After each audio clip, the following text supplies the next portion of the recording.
One thing at a time. Sounds pretty nice, doesn't it? In our world where everything's chiming away at us and giving us notifications, it can be really difficult to just do one thing at a time. There's always something else that has to be done. There's always something you can do while you're doing what you're doing right now. It's really challenging, not just focusing on the task at hand, but also believing that the task at hand is what you should be doing right now. If you haven't already, go ahead and like and subscribe. Imagine if humans could only do one thing at a time. We would be so devoted to the task at hand, we'd probably make amazing things. Sounds like a superpower. The focus that could happen if we devoted our time to the project that we are trying to do. But think if you're in a constant loop, having to do only one thing at a time, we as a society would be so pigeonholed into our tasks that nothing good might actually come from it. What we can all agree on is jumping from task to task quickly before one thing is at a good stopping point is not the best way to accomplish things. And especially with how much of the world wants to distract us, it can be really difficult to give the task at hand the time that it deserves, the focus it deserves, and ourselves that it deserves. Can we actually multitask?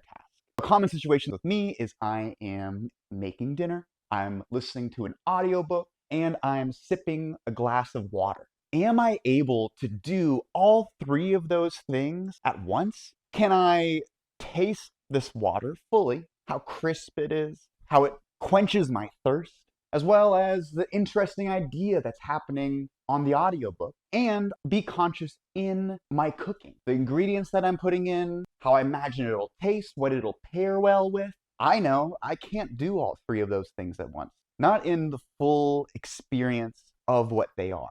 Truly, what's happening when we're multitasking is we're just switching between tasks, flickering between tasks quickly. I know that I'm not drinking the water fully, being in that moment with the water, with the interesting ideas from an audiobook, and with my cooking. When I was little, one of my earliest memories of something kind of philosophical was you can't do nothing. If someone's like, oh, you're doing nothing, I was like, what? You can't do nothing. You're always doing something, whether you're sitting down or you're standing up or you're breathing, your heart is pumping, you're listening. There's always something going on. So in just the same way that you can't do nothing, you can't do one thing. There's always a bunch of stuff happening at once. What I'm trying to get at is that doing one thing is focusing your attention on the moment. We can't point at this moment because it's passing along to this moment, and so on. We're on a river of time, of moments, and we can't go back to a previous moment.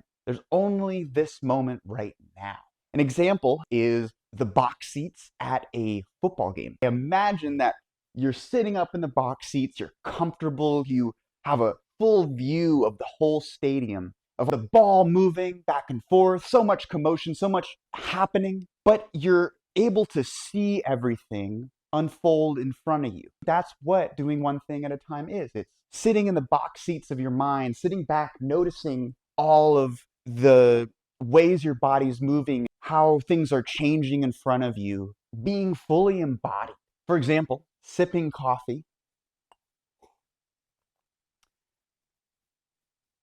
and observing from the box seats of my mind the tastes, the warmth, the feeling of the coffee on my hands, the aftertaste. And it flows, this change of moments, this change of sensations, and it makes you be in the moment. Even if I had a notification that was to go off right now, I can sit back in the box seats and notice that notification happen and then pass.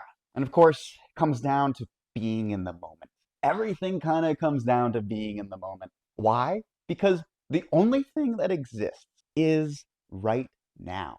I'm not saying that the past or the future are fake, but I am saying that they are not reality. What we must do in order to live a good life is be in reality. Another concept that goes along with this is fear. Let me give you an example. So say you're walking down a trail in the forest, and there's some berry bushes, some blackberry bushes. And out from the blackberry bushes, there's a rustling, and a little teeny brown bear walks up, a little brown bear cub. It's looking up at you, so cute, but you're struck with fear because this cute little brown bear, what does that mean? It means Mama Brown Bear is right over there. You're filled with fear. You're filled with the anticipation of pain, of terror. But right now, what's happening? You're looking at the cute little brown bear cuddling. It's not really that scary. We anticipate the pain and the terror that's going to come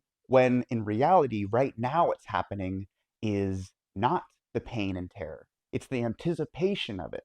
It's not real. You can do this at any point of time. If you're feeling overwhelmed, you can still get into those box seats and observe what's happening in your life in the insulated, air conditioned space of the box seats with friends and some yummy food, I imagine. You can be there, you can just examine as things happen in front of you. Now, let me give you some examples of how to do one thing at a time, how to be in the box seats. Breathing, noticing your breath, feeling the ground beneath you, feeling yourself weighted down in the place you're sitting, petting your dog. It's really not that hard to do one thing at a time. What's hard is feeling like everyone else expects more of you. They expect you to do more things than you can at one time. You expect yourself to do that. I'm sure we all have lots of goals and things we need to do, the dishes, the emails, the staying healthy, the noticing every single moment. It can weigh on us, but it doesn't have to. It just takes some practice. And it takes forgiveness of yourself too. When you do get overwhelmed, don't worry about it. It's okay. We all get overwhelmed. Be in your body. Just feel it all happen. Watch it all happen. When you're writing down, like feel your hand and the pen, feel what it feels like. I appreciate your time. Good luck out there. We'll talk again really soon. Thanks.